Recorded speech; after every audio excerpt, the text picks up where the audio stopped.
नमस्कार। मणिपुर एक ऐसा राज्य जो अपनी खूबसूरती के लिए जाना जाता है, लेकिन आज एक गहरे और जटिल संघर्ष से जूझ रहा है। इस एक्सप्लेनर में हम बिना किसी पक्षपात के ठीक उसी जगह जाएंगे जहां से इस विवाद की जड़ें शुरू होती हैं। इतिहास, भूगोल और वो कानूनी पैंच जिन्हें अक्सर नजरअंदाज कर दिया जाता है। तो चलिए सीधे मुद्दे पर आते हैं। इस पूरे मुद्दे को सही से समझने के लिए हम इसे 6 अहम हिस्सों में बांटेंगे। भूगोल और जनसांख्यिकी, राजाओं का दौर और ब्रिटिश राज, भारत के साथ एकीकरण, जमीन के कानून और एसटी स्टेटस, उग्रवाद का उभार और आखिर में आज का जनसांख्यिकीय तनाव। शुरुआत करते हैं पहले हिस्से से, भूगोल और जनसांख्यिकी।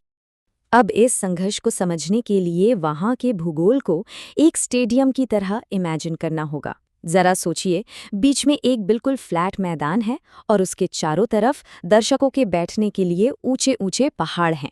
मणिपुर का नक्शा कुछ ऐसा ही है। जो बीच का मैदानी इलाका है उसे इम्फाल वैली कहते हैं, जो मुख्य रूप से मैतेई समुदाय का घर है, और जो चारों तरफ के ऊंचे पहाड़ हैं वहाँ कुकी और नागा जनजातियां बसती हैं। मतलब समुदायों के बीच का ये अलगाव सिर्फ सामाजिक नहीं बल्कि पूरी तरह से भौगोलिक भी है। और ये डेटा देखिए, ये असल में हैरान कर देने वाला है। राज्य की 90%, जी हाँ 90% जमीन पहाड़ी है, जबकि जो बीच की वैली है वो कुल क्षेत्रफल का सिर्फ 10% हिस्सा ही है। जरा सोच कर देखिए, जमीन का ये भारी असंतुलन आगे चलकर कितनी बड़ी समस्या बन सकता है। तो अब आगे बढ़ते हैं दूसरे हिस्से की तरफ, राजाओं का दौर और ब्रिटिश उपनिवेशवाद। अगर इतिहास के पन्ने पलटें तो देखेंगे कि सदियों से इस भौगोलिक ढांचे पर कैसे धीरे धीरे बंटवारे की परतें चढ़ाई गई। ये टाइमलाइन देखिए। 1709 में राजा पामहेबा का हिंदू धर्म अपनाना, 1819 का खतरनाक बर्मी आक्रमण, फिर 1824 में राजा गंभीर सिंह का मजबूर होकर अंग्रेजों से मदद मांगना और 1914 का एंग्लो कुकी युद्ध। ये सिर्फ तारीखें नहीं हैं, ये वो टर्निंग पॉइंट्स हैं जिन्होंने मणिपुर के सामाजिक ताने बाने को हमेशा के लिए बदल कर रख दिया। इन सब में एक बहुत ही खौफनाक दौर था, जिसे वहां छही तारेट खुंटाकपा कहा जाता है, मतलब तबाही के 7 साल। 1819 से 1826 के बीच जब बर्मा का कब्जा था, तब इतने बड़े पैमाने पर हिंसा हुई कि लोगों को अपनी जान बचाने के लिए पड़ोसी इलाकों में भागना पड़ा। कहने का मतलब ये है कि आज के ये जो मॉडर्न बॉर्डर हम देखते हैं ना, इनके बनने से बहुत पहले ही दर्द, विस्थापन और पलायन ने इन आबादियों को मिजोरम और असम जैसी जगहों पर बिखेर दिया था। फिर एंट्री होती है अंग्रेजों की, और उनकी तो वो जानी मानी पॉलिसी थी ही, फूट डालो और राज करो। अंग्रेजों ने क्या किया? उन्होंने मैदानी इलाकों पर तो अपना सीधा कंट्रोल रखा, लेकिन पहाड़ी जनजातियों को उनके हाल पर छोड़ दिया, बिना किसी ठोस प्रशासन के। इस एक चाल ने उस भौगोलिक बंटवारे को एक सख्त कानूनी रूप दे दिया। और तो और पहाड़ियों में क्रिश्चियन मिशनरियों को भेजा गया, जिससे आगे चलकर सांस्कृतिक और धार्मिक दूरियां भी बढ़ने लगी। चलिए अब आते हैं तीसरे हिस्से पर, भारत के साथ एकीकरण। दूसरे विश्व युद्ध के बाद जब अंग्रेज गए तो सत्ता का जो हस्तांतरण हुआ वो काफी ज्यादा विवादित और अस्त व्यस्त रहा। ये सफर इतना सीधा नहीं था। इंस्ट्रूमेंट ऑफ एक्सेशन से लेकर 1949 के मर्जर एग्रीमेंट तक बहुत सी चीजें हुई। दरअसल 1949 में राजा बोधचंद्र सिंह को इस एग्रीमेंट पर साइन करने के लिए शिलोंग में नजरबंद तक कर दिया गया था। फिर मणिपुर एक पार्ट सी स्टेट बना 1956 में केंद्र शासित प्रदेश, और काफी संघर्ष के बाद 1972 में इसे भारत के भीतर पूर्ण राज्य का दर्जा मिला। लेकिन एकीकरण के इस तरीके ने लोगों के मन में असंतोष के गहरी बीज बो दिए थे। अब आता है इस कहानी का एक बहुत ही अहम मोड़, भाग 4, भूमि कानून और एसटी स्टेटस। भारत के साथ जुड़ने के बाद कुछ ऐसे कानून बनाए गए जिन्होंने इस भौगोलिक खाई को और चौड़ा कर दिया। अब इस अंतर को जरा ध्यान से देखिए। 1960 का लैंड रिफॉर्म एक्ट, इस कानून ने पहाड़ों और घाटी के लिए बिल्कुल अलग अलग नियम तय कर दिए।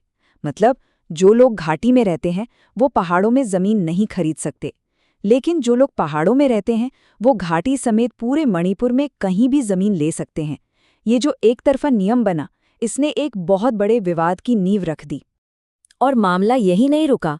1965 में आई लोकुर समिति, जिसने एसटी यानी अनुसूचित जनजाति का दर्जा तय करने के लिए 5 क्राइटेरिया बनाए, जैसे आदिम लक्षण, विशिष्ट संस्कृति, भौगोलिक अलगाव वगैरह। इसके आधार पर कुकी और नागा समुदायों को तो एसटी का दर्जा मिल गया, लेकिन मैतेई समुदाय को एससी और ओबीसी में ही रखा गया। अब मैतेई लोगों का ये मजबूती से दावा है कि 1949 से पहले उनके पास भी आदिवासी का दर्जा था और वो आज भी उसे वापस पाने की मांग करते हैं। इन सब का नतीजा क्या हुआ? यहाँ से शुरू होता है भाग 5, उग्रवाद का उभार। जब जमीन के कानून और अधिकारों को लेकर असंतोष बढ़ा, तो हथियारों से लैस कई गुट खड़े हो गए, जिनका मकसद अपने अपने समुदाय के हितों को बचाना था।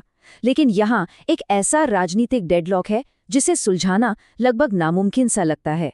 नागा गुट ग्रेटर नागालैंड चाहते हैं, कुकी गुट अलग कुकीलैंड की मांग कर रहे हैं, और मैतेई गुट चाहते हैं कि मणिपुर की सीमाओं को जस का तस रखा जाए। सबसे बड़ा पेंच ये है कि ये तीनों जो नक्शे मांग रहे हैं ना, वो एक दूसरे के ऊपर ओवरलैप करते हैं। मतलब अगर एक की मांग पूरी होती है तो सीधे तौर पर दूसरे की जमीन छिन जाएगी। और इसी ओवरलैप का नतीजा निकला भीषण हिंसा। एक बेहद दुखद घटना हुई 13 सितंबर 1993 को, जब जमीन के इन्हीं दावों को लेकर नागा और कुकियों के बीच हिंसा भड़की और 115 कुकी नागरिकों की जान चली गई। इसे कुकी ब्लैक डे कहा जाता है। इस कत्लेआम के बाद हालात इतने बेकाबू हो गए कि सरकार को अफ्स्पा यानी सशस्त्र बल विशेषाधिकार अधिनियम लागू करना पड़ा। स्थिति को किसी तरह संभालने के लिए कुछ कच्चे और अस्थायी कदम उठाए गए, जैसे कि 2008 का सस्पेंशन ऑफ ऑपरेशन, जिसे सो भी कहते हैं। ये एक त्रिपक्षीय अग्रीमेंट था जिससे 25 कुकी उग्रवादी गुटों के साथ लड़ाई को रोक दिया गया। इसके तहत 2000 से ज्यादा कैडर्स को 14 कैंपों में सीमित कर दिया गया और उनके हथियारों को डबल लॉक कर दिया गया। लेकिन जरा सोचिए, ये सिर्फ जंग को रोकने का एक टेम्परेरी तरीका है, कोई परमानेंट राजनीतिक समाधान तो नहीं है। और अब हम आते हैं आज की सबसे ज्वलंत समस्या पर, भाग 6, आधुनिक जनसांख्यिकीय तनाव। सदियों के इस दबे हुए इतिहास को आज एक नई चीज ने उबाल कर रख दिया है, और वो है वहां की बदलती डेमोग्राफी। इन सरकारी आंकड़ों को देखिए, ये बहुत कुछ कहते हैं। पूरे भारत की जनसंख्या जहां करीब 24% की दर से बढ़ रही है, वहीं मणिपुर में ये ग्रोथ रेट 32.5% के करीब है, और पहाड़ी इलाकों में तो ये आंकड़ा और भी ज्यादा चौंकाने वाला है। इतनी तेजी से बढ़ती आबादी की वजह से वहां के लोगों में माइग्रेशन और संसाधनों को लेकर बहुत गहरा डर बैठ गया है। इस डर की जड़ें समझने के लिए एक बार फिर थोड़ा पीछे चलते हैं। साल 1901 में मणिपुर की कुल आबादी में मैतेई समुदाय की हिस्सेदारी 60% हुआ करती थी। यानी उस वक्त राज्य में उनका एक बहुत ही स्पष्ट और आरामदायक बहुमत था। लेकिन आज की तस्वीर एकदम अलग है।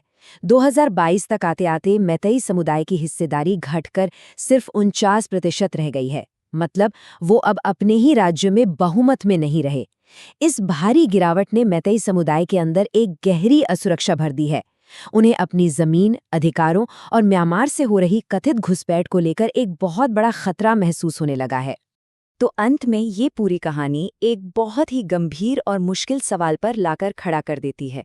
जिस राज्य का इतिहास बंटवारे से भरा हो, जहां जमीन को लेकर दावे एक दूसरे से टकराते हों और जहां आबादी के आंकड़े लोगों में खौफ पैदा कर रहे हों, वहां एक स्थायी और सच्ची शांति आखिर कैसे स्थापित हो सकती है? जैसा कि आज हमने इस विश्लेषण में देखा, ये कोई आज का या साधारण विवाद नहीं है। ये सदियों पुरानी नीतियों और अस्तित्व के डर का एक बहुत बड़ा टकराव है। शांति का रास्ता कहाँ से होकर गुजरेगा, ये एक ऐसा सवाल है जो हम सबको सोचने पर मजबूर कर देता है।